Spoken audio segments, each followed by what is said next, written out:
നോക്കൂ, 2014-ലും 2019-ലും നടന്ന 2 ലോക്സഭാ തെരഞ്ഞെടുപ്പുകളിലും ആ തെരഞ്ഞെടുപ്പിന്റെ അജണ്ടയെ നിശ്ചയിച്ചത് ബി.ജെ.പി. ആയിരുന്നു. 2014-ല് നരേന്ദ്രമോദി ജനങ്ങളോട് പറഞ്ഞത് അച്ഛേ ദിൻ എന്ന വാക്കാണ്. 2019-ൽ ദേശസുരക്ഷ എന്ന വാക്കാണ്.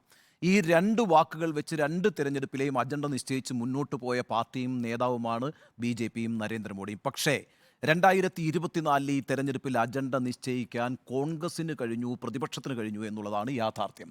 നോക്കൂ, ഇപ്പോൾ നരേന്ദ്രമോദിയുടെ എല്ലാ പ്രസംഗവും കോൺഗ്രസ് മാനിഫെസ്റ്റോയോടുള്ള റെസ്പോൺസാണ്.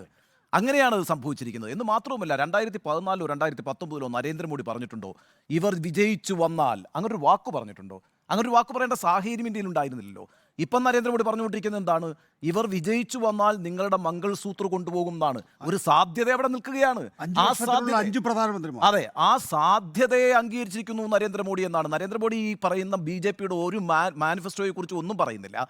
മറിച്ച് കോൺഗ്രസും പ്രതിപക്ഷ ഇന്ത്യ സഖ്യവും മുന്നോട്ട് വെച്ചിട്ടുള്ള മാനിഫെസ്റ്റോയിലെ കാര്യങ്ങളെ ഖണ്ഡിച്ചുകൊണ്ടുള്ള പ്രചാരണം നടത്താൻ നിർബന്ധിതനായിരിക്കുന്നു. അങ്ങനെ 10 വർഷങ്ങൾക്ക് ശേഷം മോഡിയുടെ കയ്യിൽ നിന്നും ബി.ജെ.പിയുടെ കയ്യിൽ നിന്നും ഈ തെരഞ്ഞെടുപ്പ് അജണ്ട പോയിരിക്കുന്നു. അത് പ്രതിപക്ഷത്തിന് മുന്നോട്ട് വയ്ക്കാൻ കഴിഞ്ഞിരിക്കുന്നു എന്നുള്ളതാണ് യാഥാർത്ഥ്യം. ഒരു ഘട്ടത്തിൽ ഒരു മുദ്രാവാക്യം, 2ാം ഘട്ടത്തിൽ 2ാമത്തെ മുദ്രാവാക്യം, 3ാം ഘട്ടത്തിലെ മുദ്രാവാക്യം, 3ാം ഘട്ടത്തിൽ അങ്ങനെയില്ല. ഒരു രാജ്യത്തെ തെരഞ്ഞെടുപ്പിലേക്ക് ഒരു മുദ്രാവാക്യം ഉണ്ടാകും. ആ മുദ്രാവാക്യവും ഒരു അജണ്ട എല്ലാ ഘട്ടങ്ങളിലും ഉപയോഗിക്കുക. അങ്ങനെ ഒരു അജണ്ട ഉപയോഗിക്കാൻ കഴിയാതെ പോയതിൻ്റെ അടിസ്ഥാന കാരണം 1ാം ഘട്ടത്തിന് മുമ്പും ബി.ജെ.പി. മുന്നോട്ട് വെച്ചതും മോഡി മുന്നോട്ട് വെച്ചതും ഗ്ലോബൽ എക്കണോമിക് പവർ എന്നാണ്. അതായത് ഇന്ത്യയെ ഒരു വലിയ സാമ്പത്തിക ശക്തിയാക്കാൻ പോകുന്നു എന്നാണ്. ആ മുദ്രാവാക്യം ഏറ്റില്ലെന്ന് മാത്രവുമല്ല, ഗ്യാസിൻ്റെ വിലയും പെട്രോളിൻ്റെ വിലയും തക്കാളിയുടെ വിലയും ഉള്ളിയുടെ വിലയും തൊഴിലില്ലായ്മയും കാർഷിക പ്രതിസന്ധി അനുഭവിക്കുന്ന ഒരു ജനത ഇവിടെ 5ാമത്തെയോ 3ാമത്തെയോ 2ാമത്തെയോ എക്കണോമിക് പവർ ആയിക്കോട്ടെ, പക്ഷേ നമ്മുടെ വീട്ടു ചെലവ് കൂടിയിരിക്കുന്നു, നമ്മുടെ വീട്ടിൽ അടുപ്പെരിയുന്നില്ല എന്നുള്ള യാഥാർത്ഥ്യം വന്നിരിക്കുന്നു, എൻ്റെ മകനോ സഹോദരനോ തൊഴിലില്ല എന്നുള്ള യാഥാർത്ഥ്യം വന്നിരിക്കുന്നു.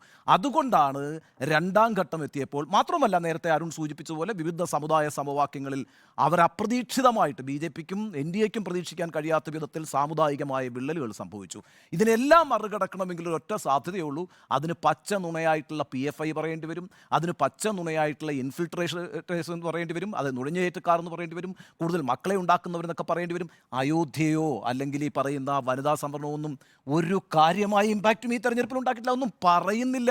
ഇപ്പോൾ ഒരു കണക്കുണ്ട്, കഴിഞ്ഞ ദിവസം പുറത്തു വന്നൊരു രസകരമായ കണക്കിനകത്ത് പറയുന്നത്, പ്രിന്റ് നടത്തിയ ഒരു കണക്കിനകത്ത് 20 പ്രധാനപ്പെട്ട നേതാക്കളുടെ 100 പ്രസംഗങ്ങൾ, ഈ അവസാനത്തെ 100 പ്രസംഗങ്ങൾ എടുത്തപ്പം ഒരൊറ്റ പ്രസംഗത്തിൽ അയോധ്യയില്ല, ഒരൊറ്റ പ്രസംഗത്തിൽ വനിതാ സംവരണമില്ല. വനിതാ സംവരണം എന്നൊക്കെ പറയുന്നത് 29-ൽ പോലും നടക്കില്ല കേട്ടോ. ഡീലിമിറ്റേഷനൊക്കെ ശേഷം നടപ്പാക്കാനിരിക്കുന്ന ഒരു കാര്യമാണ്. 6-1 എന്ന് 16% ബി.ജെ.പി. പറഞ്ഞിരിക്കുന്ന ഇതുവരെയുള്ള സ്ഥാനാർത്ഥി പട്ടികയിൽ സ്ത്രീകൾക്കുള്ള സാന്നിധ്യം. അപ്പോൾ ആ കാര്യങ്ങളൊന്നും പറഞ്ഞിട്ടില്ല.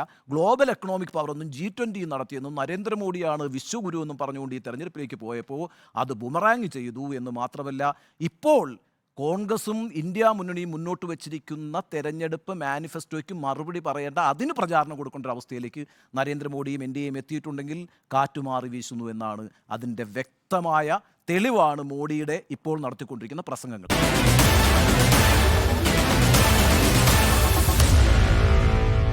Meet the editors.